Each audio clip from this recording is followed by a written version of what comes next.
When COVID-19 attacks, it enters your healthy cells by latching on its spiky surface proteins and begins to make copies of itself. This starts with droplets from any infected person entering your body by touching your eyes, mouth, or nose, as it gives the virus a transit to your mucous membranes, which protect the inside parts of your body that are exposed to air. This coronavirus substantially attacks and hijacks the healthy cells in your lungs, in time killing them. It rates through angiotensin-converting enzyme 2 receptors, and because of this, experts believe treatments aiming for these receptors could lead to a vaccine. One frequently seen and talked about approach would be to rush through it. The government and communities could lift all restrictions, taking little account into limiting social gatherings, allowing the virus to spread. Hospitals would flood with patients, while doctors would still not have a vaccine to treat them. The amount of infected people rises as the virus is not contained. Millions of people would die, and later the majority become infected, meaning the coronavirus can no longer find any host, as herd protection or immunity is achieved with COVID-19.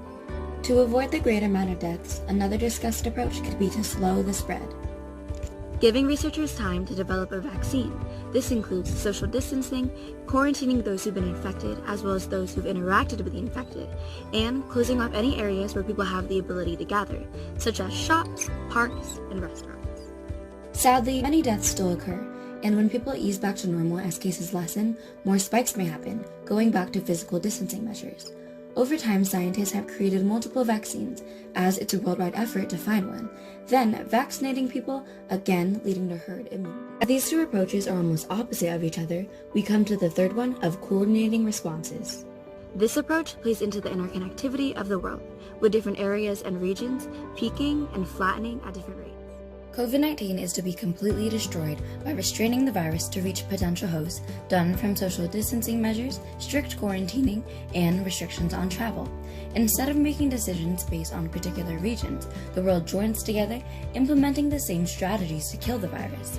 Breakthroughs and vaccine developments continue as researchers analyze COVID-19 in hopes of creating a vaccine while everyone waits for it to be completely eradicated, eventually reaching herd immunity.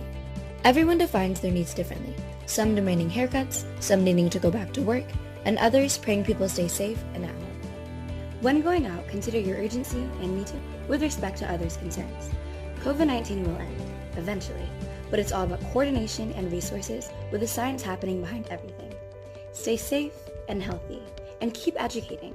Then hopefully, with all the history that we are making, we learn from the failures and successes, becoming better prepared for the next pandemic, containing its potential.